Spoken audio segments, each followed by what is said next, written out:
नमस्कार दोस्तों, स्वागत है आपके अपने YouTube चैनल आकाश ग्लोबल स्टडीज़ पर। दोस्तों आपका बहुत ही बहुत स्वागत है। आज का जो हमारा सेशन रहने वाला है यूपीएससी ईपीएफओ के एग्ज़ाम को देखते हुए आज का जो हमारा मोस्ट इंपॉर्टेंट सेशन रहने वाला है वो रहने वाला है पॉपुलेशन का और इंश्योरेंस का। यहाँ से क्वेश्चन जरूर पूछे जाएंगे, दो से तीन या चार क्वेश्चन पूछे जाएंगे, तो इसको कवर करना बहुत ही ज़रूरी है। इसको हम आज कवर करेंगे और कोशिश करेंगे कि कंप्लीट को हम 1 से 1.5 घंटे के अंदर पूरा कर दें और दोनों दोनों टॉपिक जो हमारा पॉपुलेशन का और इंश्योरेंस का इसको 1.5 घंटे के अंदर पूरा कर दें। कोशिश हमारी यही रहेगी, कोशिश तो पहले ये रहेगी कि 1 घंटे में जल्दी से जल्दी आपका रिवीजन कराया जा सके। चलिए स्टार्ट करते हैं बिना देरी किए हुए। और अगर आपको नोट्स चाहिए इससे संबंधित तो आप हमें कॉन्टैक्ट कर सकते हैं हमारे व्हाट्सएप नंबर 7905407400 पर कॉन्टैक्ट कर सकते हैं। इसके बाद में अगर आपने हमारे चैनल को सब्सक्राइब नहीं किया तो चैनल को सब्सक्राइब कर लीजिए और बेल आइकन को प्रेस करिए, जिससे वीडियो की लेटेस्ट नोटिफिकेशन सबसे पहले आपके पास पहुंचे। चलिए आज हम बात करते हैं पॉपुलेशन के बारे में, जनसंख्या के बारे में। तो जनसंख्या के बारे में बात करने से पहले आपको पता होना चाहिए कि जो हमारे देश की जनसंख्या कितनी है। तो आपको एक आइडिया होगा, अभी कुछ समय पहले न्यूज़ चली थी कि हम चाइना से आगे हो चुके हैं, लेकिन सरकार ने अभी तक ऐसा नहीं माना है। सरकार की तरफ से कोई भी ऐसा ऑफिशियल डाटा नहीं आया है कि हम चाइना से आगे हो चुके हैं। तो जब तक हम अपने आप को चाइना से आगे नहीं करेंगे पॉपुलेशन के मामले में, जब तक सरकार की तरफ से कोई भी ऑफिशियल डाटा नहीं आ जाता है। जब सरकार की तरफ से ऑफिशियल डाटा आ जाएगा तो हम खुद ब खुद आगे हो जाएंगे। तो वो बात अलग की है, फिलहाल में हम उसको अलग रखते हैं, एक साइड में रखते हैं। यहाँ पर बात करते हैं पॉपुलेशन की, पॉपुलेशन थ्योरीज के बारे में जानते हैं कि पॉपुलेशन थ्योरीज क्या है और किस वजह से जो कुछ पॉपुलेशन से रिलेटेड जो कुछ इंपॉर्टेंट डाटा है उसके बारे में जानेंगे। सबसे पहले हम जनसंख्या की बात करते हैं। तो जनसंख्या होता क्या है? तो जनसंख्या क्या होता है? एक निर्धारित क्षेत्र में, कोई भी एक निर्धारित क्षेत्र है, इस निर्धारित क्षेत्र में रहने वाले लोग, इस निर्धारित क्षेत्र में जो भी लोग रहने वाले लोग हैं, उसे हम क्या कहते हैं? उसे जनसंख्या कहते हैं। जो भी लोगों की जनसंख्या है, इन्हें क्या कहते हैं? इन्हें हम क्या कहेंगे? इन्हें हम कहेंगे जनसंख्या कहेंगे, पॉपुलेशन कहेंगे। अब जैसे 1804 ईस्वी की बात करें तो वर्ल्ड में 1 बिलियन पॉपुलेशन कंप्लीट हो चुकी थी और 2022 की बात करें तो 8 बिलियन पॉपुलेशन वर्ल्ड में नवंबर 2022 में कंप्लीट हो चुकी थी।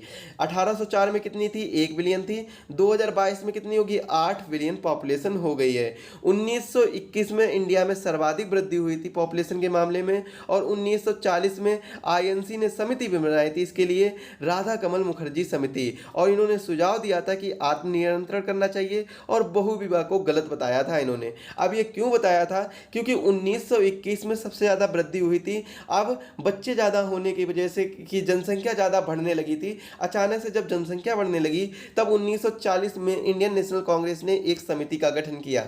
समिति का गठन क्या नाम है? राधा कमल मुखर्जी समिति। राधा कमल मुखर्जी समिति कैसे याद करना है आपको? आपको सिर्फ इतना याद करना है कि 1921 में वृद्धि ज़्यादा हुई थी। अब वृद्धि क्यों ज़्यादा हुई थी कैसे याद करिए? देखिए 1920 में आपको याद होगा असहयोग आंदोलन हुआ था। तो असहयोग आंदोलन में आपको याद होगा कि लाखों की संख्या में लोग आए थे। अब याद करने की ट्रिक ये है कि आपको याद होगा कि जब लाखों की संख्या में लोग आए थे तो जनसंख्या ज़्यादा होगी। तो जनसंख्या ज़्यादा हुई थी तो मतलब 1921 में बहुत ज़्यादा वृद्धि हुई थी। तो कैसे याद करना है कि 1921 में बहुत ज़्यादा वृद्धि हुई थी। जब 1921 में वृद्धि हो गई तो इसी को देखते हुए अब बहुत दिनों तक डिस्कशन चला। डिस्कशन कैसे चला? अब आपको ये तो पता ही होगा कि 10 साल बाद जनगणना हो रही है। तो जब डिस्कशन चला काफ़ी समय तक, तब 1940 में देखा गया कि वृद्धि में निरंतर वृद्धि हो रही है, क्योंकि वृद्धि बढ़ती जा रही है। तो इसको देखते हुए आईएनसी बोली, इंडियन नेशनल कांग्रेस बोली, राधा कमल जी आप एक काम करिए, आप एक समिति बनाइए जिसके अध्यक्ष आप ही हो जाइए, कोई दिक्कत नहीं, मुझे कोई दिक्कत नहीं, आप अध्यक्ष हो जाइए। तो अध्यक्ष हो गए राधा कमल मुखर्जी और इन्हीं के नाम से अब एक समिति का गठन किया गया। राधा कमल मुखर्जी समिति का गठन किया गया। अब इन्होंने सुझाव क्या दिया? इन्होंने सुझाव दिया कि इंसान को, किसी भी व्यक्ति को आत्मनियंत्रण रखना चाहिए। आत्मनियंत्रण से मतलब आप समझ रहे होंगे, क्योंकि आप सभी लोग अपने उस एज में हैं जो आप समझ सकते हैं, हालांकि खुलकर हम नहीं बता सकते, लेकिन यहाँ पर क्या है? आत्मनियंत्रण रखना चाहिए, इन्होंने ऐसा सुझाव दिया। इसके बाद में इन्होंने दूसरी भी बात बताई कि जितने भी लोग बहुत ज़्यादा 1, 2, 3 या 4 बहुविवाह कर लेते हैं, यहाँ पे बहुविवाह का मतलब बहुत ज़्यादा बहुविवाह कर लेते हैं, तो इसको इन्होंने गलत बताया कि बहुविवाह नहीं करना चाहिए। अब बहुविवाह क्यों नहीं? अब जैसे मान लो किसी व्यक्ति ने उस समय 4 विवाह कर लिए, अब 4 विवाह कर लिए तो सभी से अगर एक एक भी बच्चा पैदा होगा तो 4 बच्चे तो यहीं पर हो जाएंगे। और इसके बाद में लेकिन अभी क्या चल रहा है, ज़्यादातर आपने देखा होगा कि सभी लोग 1 से 2 बच्चे ही करते हैं। लेकिन यहाँ पर क्या है, अगर 4 बच्चे, एक एक बच्चा भी कर लिया तब भी 4 हो जाएंगे। और लेकिन उस ज़माने में तो ऐसा होता नहीं था। उस ज़माने में क्या होता था, आगे जब हम पॉपुलेशन की थ्योरीज पढ़ेंगे तो बहुत ही अच्छे अच्छे जो व्यक्ति हुए हैं उन्होंने इन सब चीज़ों को बताया है कि पॉपुलेशन थ्योरीज में इन्होंने बताया है कि क्या क्या रीजन रहे थे पॉपुलेशन के ज़्यादा बढ़ने के। तो इन सभी चीज़ों को इन्होंने बताया, बाकायदा रीजन में बताया है, जो आगे जब हम इनके कैरेक्टर के बारे में पढ़ेंगे। इसके बाद में अगर मान लो 4 बीवियाँ हैं तो 4 से अगर 2 2 बच्चे हो रहे तो 8 बच्चे हो जाएंगे। यहाँ से जनसंख्या में वृद्धि काफ़ी ज़्यादा हो रही ना, तो इसीलिए इन्होंने क्या किया, बहुविवाह को गलत बताया है। इसके बाद में अब 1943 में आते हैं। 1921 में क्या है, अधिक वृद्धि दर पाई गई। सबसे पहले आपको कितनी डेट याद रखनी होगी, 1804 में वर्ल्ड की पॉपुलेशन कितनी हो गई थी, 1 बिलियन हो गई थी। इसके बाद में 2022 में कब, नवंबर 2022 में वर्ल्ड की पॉपुलेशन कितनी हो गई थी, 8 बिलियन हो गई थी। कितनी हो गई थी, 8 बिलियन। सबसे पहले डेट कौन सी याद रखनी है, 1804, 1 बिलियन। 2022 8 बिलियन कब, नवंबर में। इसके बाद में आपको डेट याद रखनी है 1921 में भारत में सबसे ज़्यादा अधिक वृद्धि हुई थी। फिर इसके बाद में आपको डेट क्या याद रखनी है, 1940 में आईएनसी द्वारा एक समिति का गठन किया गया था, जिसकी अध्यक्षता किसने की थी, राधा कमल मुखर्जी ने। इन्होंने 2 चीज़ों का सुझाव दिया था। एक तो पहले किया था कि सेल्फ कंट्रोल, आत्मनियंत्रण रखना चाहिए, सेल्फ कंट्रोल रहना चाहिए। और इसके बाद में मल्टीपल मैरिज को गलत बताया था इन्होंने, कि बहुत ज़्यादा मैरिज जो कर लेते हैं उनको गलत बताया था, जो मोर देन 1 मैरिज को गलत बताया था, इन्होंने ये कहा था। इसके बाद में जब 1940 में ये सब हो गया, अब 1943 में एक समिति का गठन और किया, जब इनकी बात नहीं मानेंगे तो एक समिति का गठन और किया गया, बोहरे समिति का गठन किया गया। इन्होंने भी क्या सुझाव दिया, आत्मनियंत्रण, सेल्फ कंट्रोल का सुझाव दिया। 1951 में क्या हुआ था कि फर्स्ट फाइनेंशियल प्रोग्राम आया था, फर्स्ट पंचवर्षीय प्रोग्राम आया था, फर्स्ट पंचवर्षीय योजना आई थी। तो फर्स्ट 5 ईयर प्लान आया था, फर्स्ट 5 ईयर प्लान। तो इसमें क्या किया गया था, जनसंख्या नियंत्रण पर नीति बनाई गई थी। जनसंख्या को कैसे नियंत्रण करना चाहिए इस पर नीति बनाई गई थी। और भारत विश्व का प्रथम देश यह नीति बनाने वाले, भारत कैसा है, विश्व का प्रथम देश बन गया जो यह नीति बनाई कि जनसंख्या को नियंत्रण करना चाहिए। जनसंख्या को नियंत्रण करने के लिए किस देश ने सर्वप्रथम नीति बनाई थी, भारत देश ने सर्वप्रथम नीति बनाई थी। क्वेश्चन ऐसे पूछा जा सकता है, तो आप इसको नोट कर लीजिए। इसके बाद में 1956 में क्या हुआ, जनसंख्या नियंत्रण बोर्ड बनाया गया। 1956 में क्या हुआ, जनसंख्या नियंत्रण बोर्ड बनाया गया। और फोर्थ 5 ईयर प्लान आता है। इसके बाद में नियोजक का केंद्र जनसंख्या नियंत्रण बना दिया गया था। नियोजक का केंद्र क्या बना दिया गया था, जनसंख्या नियंत्रण बना दिया गया था। इसके बाद में जनसंख्या नियंत्रण का उपाय होता है, और उपाय सबसे पहले कहाँ दिया गया था, क्या दिया गया था, नसबंदी का उपाय दिया गया था, कि जनसंख्या नियंत्रण का एकमात्र उपाय बताया गया था, मतलब उपाय बताया गया था, एकमात्र तो नहीं कह सकते हैं, उपाय बताया गया था। क्या बताया गया था, नसबंदी। अब यहाँ से क्वेश्चन क्या पूछा जा सकता है कि नसबंदी सबसे पहले कहाँ पर हुई थी, तो मद्रास में की गई थी। सबसे पहले मद्रास में नसबंदी की गई थी। जनसंख्या नियंत्रण का उपाय क्या बताया, नसबंदी जनसंख्या नियंत्रण का उपाय बताया। आपको क्या क्या चीज़ें याद रखनी होगी, 1804 क्या हुआ था, 1 बिलियन पॉपुलेशन हुई थी। 2022 में क्या हुआ था, 8 बिलियन पॉपुलेशन हुई थी। 1921 में क्या हुआ था, भारत में जनसंख्या वृद्धि दर अधिक देखी गई थी। 1940 में क्या हुआ था, एक समिति का गठन किया गया था, जिसकी अध्यक्षता किसने की थी, राधा कमल मुखर्जी ने की थी। इसके बाद में आपको देखना होगा 1943 में बोहरे समिति आई थी। 1951 में फर्स्ट 5 ईयर प्लान आया था। इसके बाद 1956 में नियंत्रण बोर्ड की भी स्थापना कर दी गई थी। किसकी स्थापना की गई थी, 1956 में नियंत्रण बोर्ड की स्थापना की गई थी। तो जनसंख्या नियंत्रण बोर्ड कब बनाया गया था, 1956 में बनाया गया था। इसको आप नोट कर लीजिए, इंपॉर्टेंट क्वेश्चन है, इंपॉर्टेंट फैक्ट है, तो यहाँ से क्वेश्चन पूछा जा सकता है। फोर्थ 5 ईयर प्लान में मैंने बताया कि इसमें जनसंख्या नियंत्रण का उपाय बताया गया था, क्या, नसबंदी। और सबसे पहले कहाँ पर हुआ था, मद्रास में यह अपनाया गया था। इसके बाद में अगर करेंट सिचुएशन की बात करें तो एक संस्था है UNFP, United Nation Population Fund. United Nation Population Fund संयुक्त राष्ट्र जनसंख्या निधि, ये एक संस्था है। और 2022 में, नवंबर 2022 में इन्होंने बताया कि वर्ल्ड की जनसंख्या अब 8 बिलियन हो चुकी है। कॉन्ग्रेचुलेसन, अब आप 8 बिलियन में शामिल हो गए हैं कि वर्ल्ड की पॉपुलेशन, टोटल पॉपुलेशन है वो कितनी हो चुकी है, 8 बिलियन टोटल पॉपुलेशन हो चुकी है। और वर्ल्ड पॉपुलेशन प्रोस्पेक्ट्स के अकॉर्डिंग तो जो 2022 है, इसके अकॉर्डिंग बात करें तो इसके अकॉर्डिंग 2023 में भारत जनसंख्या के मामले में चीन को पीछे कर देगा। भारत 2023 में जनसंख्या के मामले में चीन को पीछे कर देगा, ये बात हुई थी। इसके बाद अगर की कंपोनेंट की बात करें तो की कंपोनेंट क्या है, साइज, आकार, डेंसिटी घनत्व, वितरण और एज स्ट्रक्चर, ये क्या है, की कंपोनेंट है किसके लिए, किसी भी जनसंख्या के लिए। किसी भी जनसंख्या मतलब अगर जनसंख्या जो देखी जाती है वो किसके अकॉर्डिंग देखी जाती है, इसके अकॉर्डिंग। पहले तो साइज देखा जाएगा कि क्या साइज रहना चाहिए, इस मतलब जो क्षेत्र है उस क्षेत्र का क्या साइज है, उसका घनत्व क्या है, उसमें लोगों के पास में क्या क्या वितरण है, मतलब कितनी कितनी जमीन लोगों के पास में पहुंची है। अब लोगों का एज स्ट्रक्चर क्या है, क्या वो 18+ हैं या 16+ हैं, क्या वो बच्चे हैं या फिर वो अपनी एज को क्रॉस कर चुके जैसे 60 या 70+ हैं। तो ये सब चीज़ें देखी जाती हैं। वहीं पर बात करें तो पॉपुलेशन साइज की, तो पॉपुलेशन साइज में क्या क्या चीज़ें आ जाती हैं, जन्म दर आ जाता है, मृत्यु दर आ जाता है, कुल प्रजनन दर आ जाता है, शरणार्थी और शरणार्थी को चला जाना, शरणार्थी का आना और शरणार्थी का चला जाना, ये सब किसके अंतर्गत आता है, पॉपुलेशन साइज के अंतर्गत आता है। यहीं पर अगर हम बात करें जन्म दर के बारे में, तो जन्म दर क्या होता है, प्रजनन उम्र या आयु को संदर्भित नहीं करता है। क्या नहीं करता है, प्रजनन उम्र या आयु को संदर्भित नहीं करता है। जबकि यह क्या करता है, तो अगर जन्म दर दो प्रकार से हो सकती है, एक तो उच्च हो सकती है, एक तो निम्न हो सकती है। अब उच्च जन्म दर कब होगी, ये इसके तो सामाजिक कारक भी है, आर्थिक कारक भी है, सांस्कृतिक कारक भी है। अब क्या क्या कारक हैं इनके हम बारे में डिटेल से जानते हैं, आखिर सामाजिक, आर्थिक और सांस्कृतिक कारक क्या क्या है। तो सबसे पहले हम सीखते हैं क्या, सामाजिक कारक, सोशल फैक्टर देखते हैं क्या क्या है। तो एक तो सोशल फैक्टर ये बना दिया गया है कि विवाह की अनिवार्यता कर दी गई है, मतलब मैरिज को कंपलसरी कर दिया गया है कि मैरिज तो करना ही करना है। अगर मैरिज नहीं करेंगे तो बुढ़ापे में किसके साथ ही, मतलब ये एक मेंटेलिटी बना के रखी गई है। इसके बाद में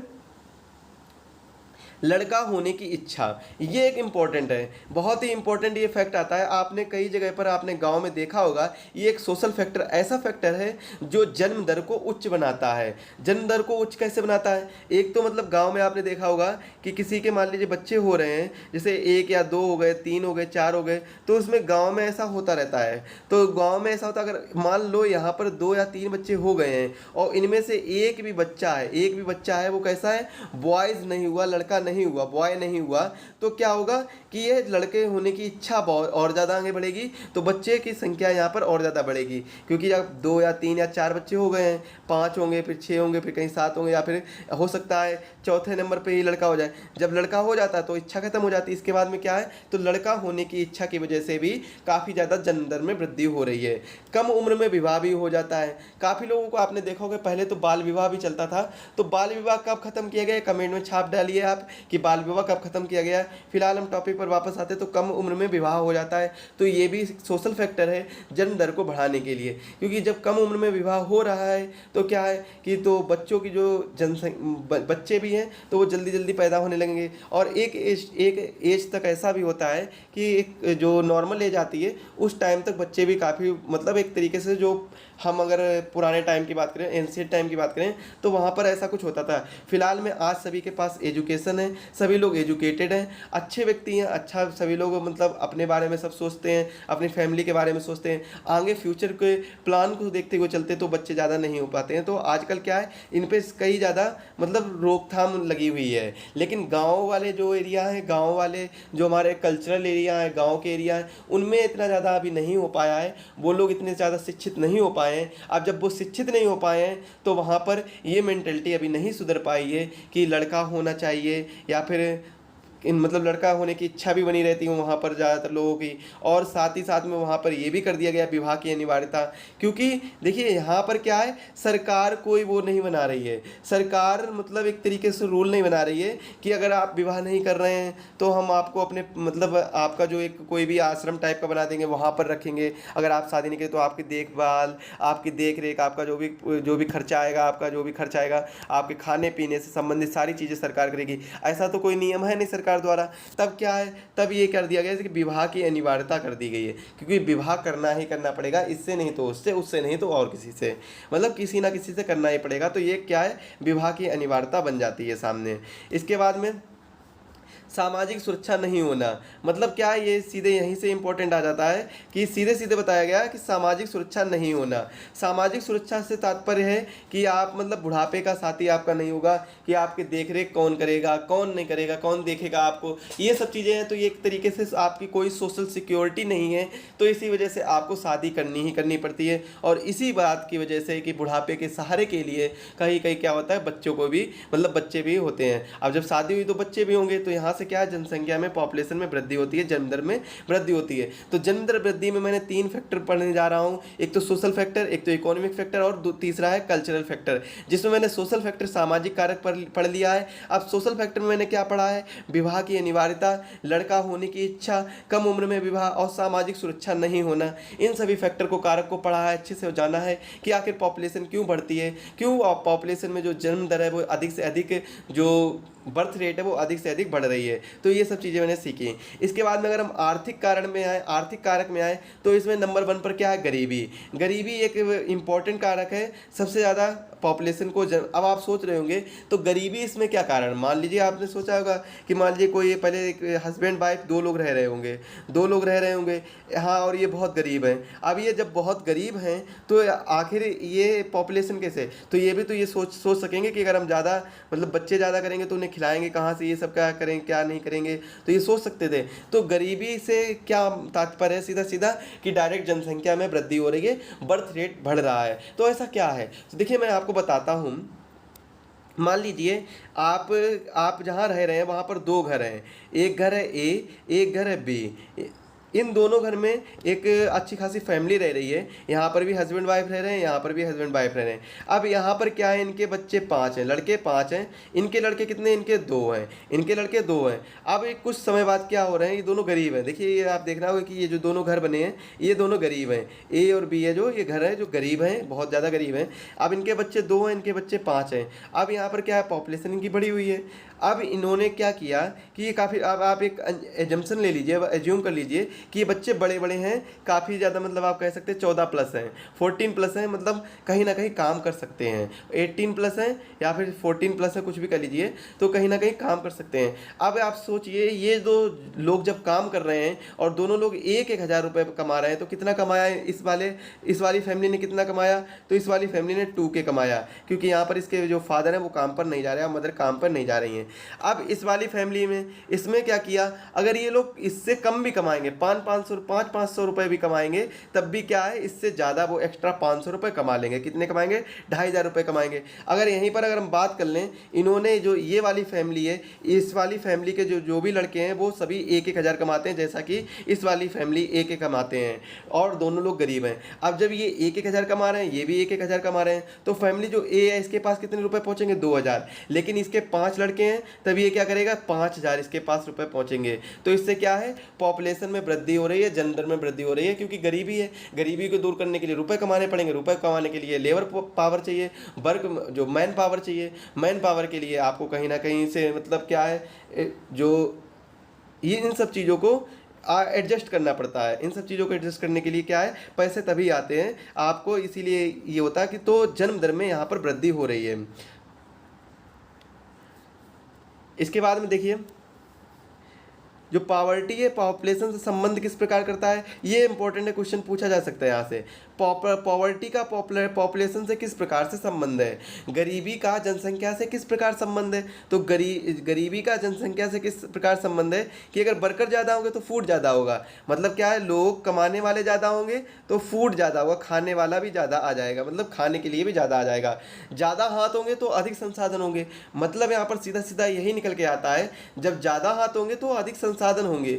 तो इसी वजह से गरीबी को दूर करने के लिए लोग बच्चे करते हैं, और बच्चे ये बड़े होकर कमाएंगे। तो मान लीजिए जो मैंने एग्जांपल दिया था, एक के 5 बच्चे, एक के 2 बच्चे हैं, 2 वाला भी 1,000 कमा रहा है, तो ये 2 के घर पे दे रहा है, 2,000 घर पे दे रहा है, ये भी 1,000 कमा रहा है, तो ये 5 के सभी मिलकर घर पे दे रहे हैं, तो 5,000 घर पे दे रहे हैं। तो इंपॉर्टेंट क्या है, तो ये सभी लोग सोचते हैं कि बच्चे पैदा करो तो बड़े होकर ही कमाएंगे, ऐसी सब चीज़ें आती हैं। तो अगर वर्कर बढ़ेंगे तो फूड भी बढ़ेगा, ऐसा होता है ना।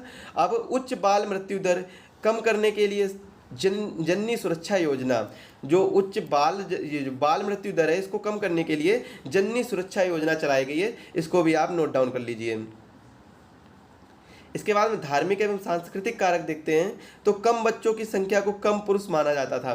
देखिए पहले ये मेंटलिटी ज़्यादा चलती थी लोगों की कि जो पुरुष होगा अगर उसके बच्चे कम होंगे तो मतलब उसका जो, आप समझ सकते हैं क्या कहना चाह रहे हैं कि मतलब जो उस वो पुरुष नहीं माना जाएगा, कम माना जाएगा। अगर उसके जितने बच्चे कम होंगे तो उतना ही वो कम पुरुष माना जाएगा। मतलब आप कह सकते हैं एक तरीके से सिंपल सी लैंग्वेज में कह सकते हैं कि उसके पास जो पावर है वो नहीं, एक तरीके से उनकी उसकी पावर को एक मतलब आप नॉर्मली कहना चाहें मतलब कुछ भी कह सकते हैं कि उसकी सीधा सीधा सिंपल सा मतलब निकल के आ रहा है कि जो पुरुष है वो कम माना जाएगा, उसका जो मर्दाना शक्ति एक तरीके से कह सकते हैं। ये सब चीज़ें वर्ड यूज कर सकते हैं, कोई भी वर्ड यूज कर सकते हैं। तो ये पुराने टाइम की मेंटलिटी रहती थी, अगर कम बच्चे होंगे तो कम बच्चों की संख्या को कम पुरुष माना जाएगा। और बच्चों का भगवान प्रसाद का, बच्चों को भगवान का प्रसाद कहा गया है। किसका प्रसाद कहा गया? भगवान का प्रसाद कहा गया है कि अगर बच्चे हो रहे हैं तो ये तो भगवान का प्रसाद है, भगवान का प्रसाद करके ग्रहण कर लो और जितने होते जाए जब तक भगवान प्रसाद देते रहे तब तक करते रहो। तो ये क्या है, तो इस प्रकार से अगर बच्चे होना भगवान का प्रसाद माना गया था। ये धार्मिक है, ये कल्चरल है, बच्चों को भगवान का रूप दे दिया गया कि बच्चे हो रहे हैं तो ये भगवान का प्रसाद है, इनको आप लीजिए, मतलब इनको आप एडॉप्ट करिए एक तरीके से कह सकते हैं, या फिर इनको आप करिए। तो बच्चे करना एक तरीके से भगवान का प्रसाद के रूप में बराबर रखा गया है। तो ये हमारी धार्मिक प्रथाएं हैं, तो इसकी वजह से भी पॉपुलेशन में काफ़ी ज़्यादा वृद्धि हो रही है। इसके बाद मृत्यु दर के बारे में देखते हैं तो स्वास्थ्य सेवाओं की उपलब्धता पर निर्भर करता है। अब मृत्यु दर किस पर निर्भर करता है? स्वास्थ्य सेवाओं की उपलब्धता पर। मान लीजिए अगर किसी देश में स्वास्थ्य सेवाएं कम होंगी, अगर स्वास्थ्य सेवाएं कम होंगी और वहाँ पर बाई चांस कोई बीमारी हो रही है, अचानक से फैल जा रही है, तो वहाँ की जो मृत्यु दर होगी वो कैसी हो जाएगी, जो डेथ रेट होगी वो कैसी हो जाएगी, बढ़ जाएगी ना बहुत ज़्यादा। क्योंकि अगर मान लीजिए अभी कोरोना टाइम का एग्जाम्पल ले लेते हैं, कोरोना टाइम के एग्जाम्पल, मान लीजिए कोई कंट्री, एक कंट्री है सी कंट्री है, तो इसमें जो मेडिकल फैसिलिटीज़ है, स्वास्थ्य सेवाएं वो बहुत ज़्यादा नहीं है। यहाँ पर मेडिकल फैसिलिटीज़ बहुत ज़्यादा उपलब्ध नहीं है।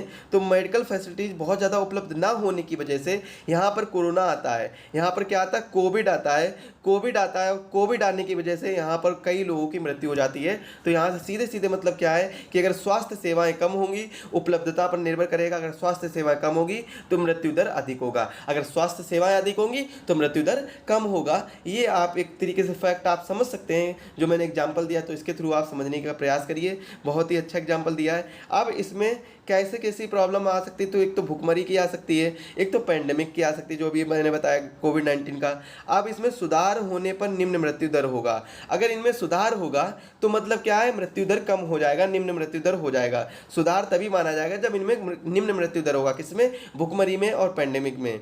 इसके बाद में इसमें तीव्रता अधिक और निम्न स्वास्थ्य सेवाएं तथा उच्च मृत्यु दर होगा।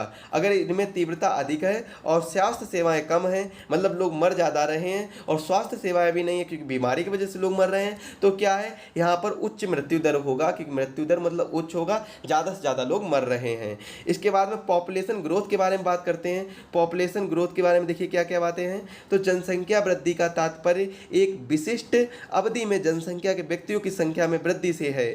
यह इस बात का माप है कि जन्म दर और मृत्यु दर, आप्रवासन और उत्प्रवासन जैसे विभिन्न कारकों के कारण जनसंख्या का आकार समय के साथ कैसे बदलता है। जनसंख्या वृद्धि को परसेंटेज या पूर्ण संख्या के रूप में व्यक्त किया जाता है। महत्वपूर्ण पॉपुलेशन सिद्धांत, जो महत्वपूर्ण जनसंख्या सिद्धांत है उनके बारे में जानते हैं क्या क्या बातें की गई। तो सबसे पहला जो सिद्धांत आता है, इंपॉर्टेंट सिद्धांत है, माल्थस का जनसंख्या सिद्धांत। तो रॉबर्ट टी माल्थस हुए हैं, इन्होंने थ्योरी ऑफ पॉपुलेशन जनसंख्या सिद्धांत दिया और यह जनसंख्या की वृद्धि को ज्यामितिकी बढ़ते हैं। इन्होंने क्या बताया है कि जनसंख्या की जो वृद्धि हो रही है वो कैसी हो रही है, वो ज्यामितिकी बढ़ रही है। संसाधन क्या है, जैसे संसाधन क्या होते हैं, फूड हमारा संसाधन होता है, फूड रिसोर्सेज वगैरह ये क्या होते हैं, हमारे संसाधन होते हैं। तो संसाधन क्या है, ये गुणांकीय बढ़ रहे हैं। जनसंख्या की वृद्धि कैसी हो रही है, ज्यामितीय हो रही है, लेकिन जो संसाधन है वो कैसे हो रहे हैं, गुणांकीय बढ़ रहे हैं, गुणांकीय बढ़ रहे हैं संसाधन, और जनसंख्या की वृद्धि ज्यामितीय हो रही है। एक निश्चित समय में जनसंख्या खाद्य आपूर्ति को पीछे कर देगी। एक निश्चित समय जब ऐसा ही होता रहा कि जनसंख्या वृद्धि जो है वो कैसी हो रही है, ज्यामितीय बढ़ रही है, और जन संसाधन है वो गुणांकीय रूप से बढ़ते हैं, मतलब धीरे धीरे बढ़ते हैं। तो अगर ऐसा ही होता रहा तो एक निश्चित समय ऐसा आएगा जब खाद्य आपूर्ति को जनसंख्या वृद्धि पीछे छोड़ देगी और लोगों के पास खाने के लिए खाने का भी नहीं बचेगा ज़्यादा। तो इसके बाद माल्थस ने, इन्होंने क्या, माल्थस के इस सिद्धांत को माल्थस तवाई कहा जाता है। क्या कहा जाता है, माल्थस तबाही कहा जाता है। क्वेश्चन पूछा जा सकता है माल्थस तबाही किसे कहा जाता है, तो रॉबर्ट टी माल्थस के पॉपुलेशन सिद्धांत को, थ्योरी ऑफ पॉपुलेशन को माल्थस तबाही कहा जाता है। और माल्थस तबाही में क्या क्या शामिल आ जाता है, भुखमरी शामिल आ जाता है, तबाही शामिल आ जाता है, जैसे बाढ़ हो गया, सूखा हो गया, या फिर ऐसी सभी चीज़ें, विभिन्न प्रकार की चीज़ें शामिल हो जाती हैं। इसमें चयन के लिए क्या होता है, जनसंख्या नियंत्रण होता है। उपाय देखिए क्या है, जनसंख्या नियंत्रण के लिए उपाय होता है। इससे बचने के लिए क्या क्या उपाय हैं, बचने के लिए उपाय हैं, बचने के उपाय हैं सकारात्मक रोक, प्राकृतिक नुकसान जैसे बाढ़, तूफान इत्यादि सब आ जाएं तभी इससे बचा जा सकता है। इसके बाद में भूखमरी या अकाल आ जाए, ये सब किसमें, प्राकृतिक नुकसान में आ जाता है। और इसके बाद में प्रतिरोधात्मक रोग कैसी है, जैसे कृत्रिम उपाय, गर्भ निरोधक यूज करना, उपयोग करना, नसबंदी करा लेना, ये सब कैसे हैं, प्रतिरोधात्मक रोग हैं। और अगर सकारात्मक रोग की बात करें, पॉजिटिव की बात करें, तो कैसा है, प्राकृतिक नुकसान हो जाए कोई, जैसे बाढ़ आ जाए, तूफान आ जाए इत्यादि। हालांकि ऐसा नहीं सोचना चाहिए, लेकिन माल्थस ने इन सभी चीज़ों के बारे में बताया। एक तो सकारात्मक रोग को बताया और एक प्रतिरोधात्मक रोग को बताया है। प्रतिरोधात्मक रोग में क्या आ जाता है, गर्भ निरोधक वगैरह ये सब चीज़ें आ जाती हैं, और नसबंदी वगैरह करा लो तो ये सब चीज़ें आ जाती हैं, तब जनसंख्या नियंत्रण पर बचा जा सकता है। इसके बाद में अब हम बात करते हैं demographic transition theory. Demographic transition theory के बारे में बात करते हैं। तो देखिए यहाँ पर एक ग्राफ बताया है, तो ग्राफ को समझने का प्रयास करिए। तो यहाँ पर देखिए, एक तो 3 चीज़ों के बारे में आपको समझना होगा। सबसे पहले हम जैसे एक यहाँ पर नॉर्मल सा ग्राफ लेते हैं, सबसे पहले बनाते हैं साइड में कहीं पर,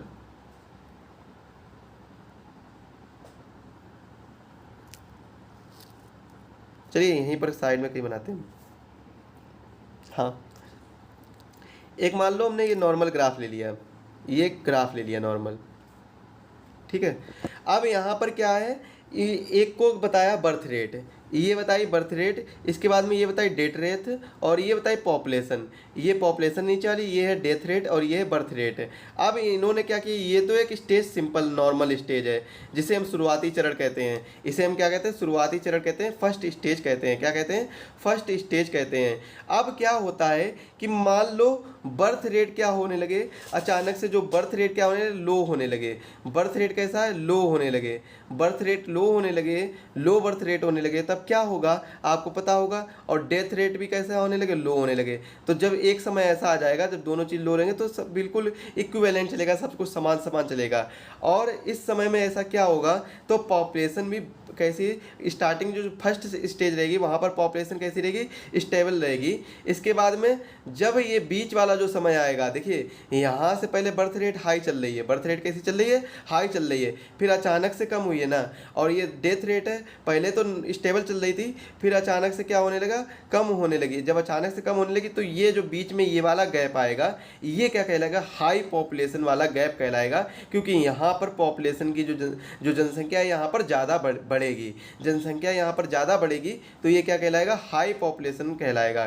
क्या कहलाएगा, हाई पॉपुलेशन कहलाएगा। इस वाले भी स्थान पर जनसंख्या ज़्यादा बढ़ेगी। अब क्योंकि क्या है, तो यहाँ पर ये जनसंख्या है, तो यहाँ पर जनसंख्या जब नॉर्मल चल रहा था, बर्थ और डेथ रेट, तब ये नॉर्मल चल रही थी। इसके बाद में जब ये बर्थ रेट अचानक से बढ़ा, तो ये भी थोड़ी सी बढ़ी। फिर इसके बाद में ये कम हुआ, जब ये कम होने लगा तो पॉपुलेशन भी यहाँ पर धीरे धीरे स्टेबल हो गई। तो ये चीज़ क्या है, ये चीज़ कहलाती है। अब इसके बाद में जो सेकेंड स्टेज है वो कैसी है, हाई बर्थ रेट और लो डेथ रेट है, मतलब उच्च जन्म दर और निम्न मृत्यु दर। ये जनसंख्या यहाँ पर तेज़ी से बढ़ेगी, इस जगह पर जनसंख्या कैसे बढ़ेगी, तेज़ी से बढ़ेगी। इसके बाद में ये कहाँ पर होता है, ये डेवलपिंग कंट्री में सबसे ज़्यादा देखा जाता है, और ये इनिशियल स्टेज होती है, तो आपको पता ही होगा। इसके बाद में ये जो तीसरा चरण है, स्थिर जनसंख्या, जो एक जगह पर स्थिर हो गई, ना ज़्यादा बच्चे हो रहे हैं, ना ज़्यादा, मतलब ना ही ज़्यादा जन्म दर है, ना ही ज़्यादा मृत्यु दर है, तो यहाँ पर स्टेबल है, सब कुछ स्टेबल है। तो ये कहाँ पर होता है, डेवलप्ड कंट्री में होता है।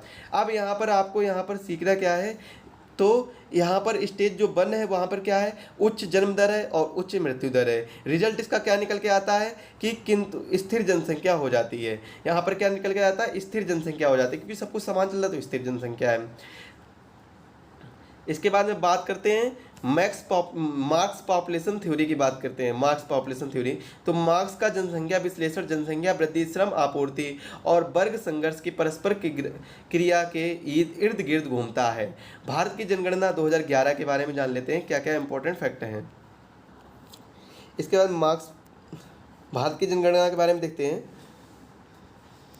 एक देश या किसी विशेष समय में एक देश के अंदर एक देश या किसी विशेष समय में एक देश के अंदर एक अच्छी तरह से परिभाषित क्षेत्र में, कोई भी एक अच्छी तरह परिभाषित क्षेत्र है, सभी व्यक्तियों के बारे में जनसांख्यिकी, आर्थिक और सामाजिक डेटा एकत्र करने, व्यवस्थित करने, विश्लेषण करने और साझा करने की प्रक्रिया को कहते हैं, क्या कहते हैं, जनसंख्या मतलब सेंसस कहते हैं, जनगणना कहते हैं।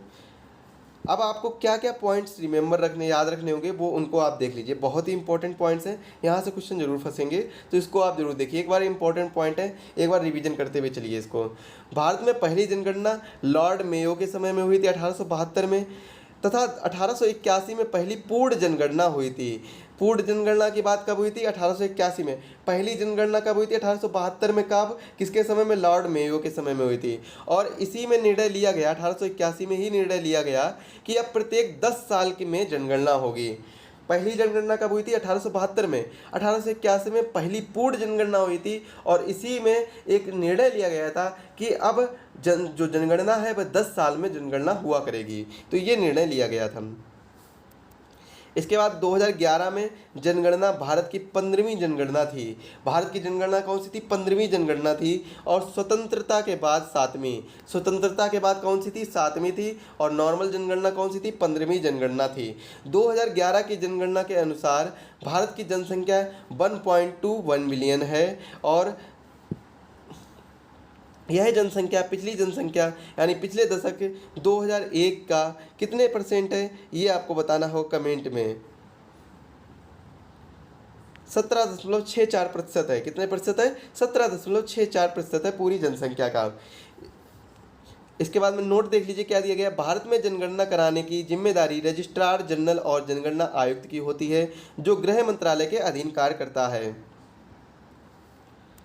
जनगणना 2011 में प्रशासनिक इकाइयों की संख्या, राज्य आयुटी 35 हुए थे शामिल, जिले 640 शामिल हुए थे, उपजिले 5924, कस्बे 7936, गांव 6.41 लाख गांव शामिल हुए थे। लगभग 31.2% जनसंख्या शहरी क्षेत्र, बाकी 68.8% ग्रामीण क्षेत्र की जनसंख्या है। जिला की बात करें, जिलों के बारे में बात करें तो महत्वपूर्ण जिलों के बारे में बात करते हैं।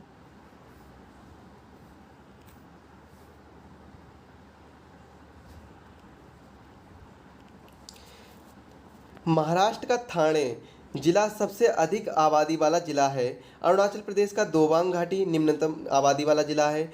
और यह कुरंग कुर्मी जिला अरुणाचल प्रदेश का ही कुरंग कुर्मी जिला है। इसने 111.01% की उच्चतम जनसंख्या वृद्धि दर हासिल की है। नागालैंड के लोंगलिंग जिले में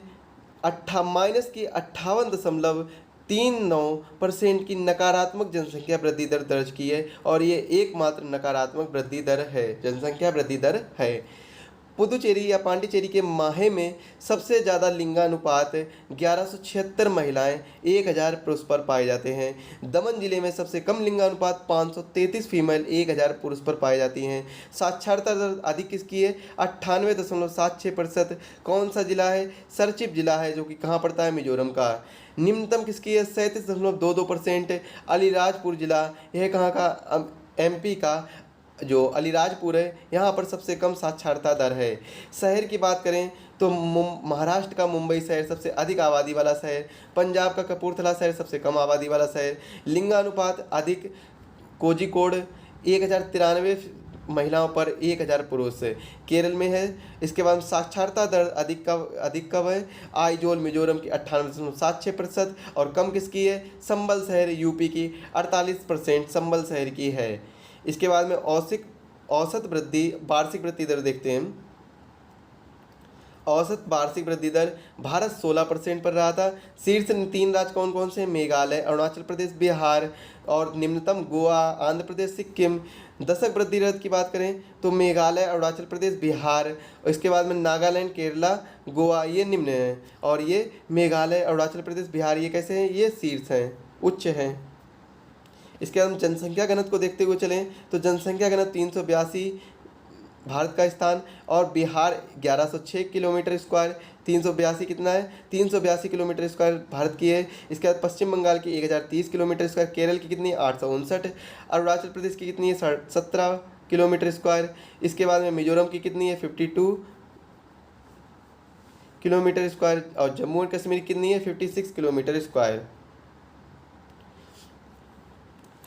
जनसंख्या संख्या के आधार पर कुल जनसंख्या 1.21 मिलियन, अगर 623.7 मिलियन मेल हैं यानी पुरुष हैं, और 586.46 मिलियन फीमेल हैं।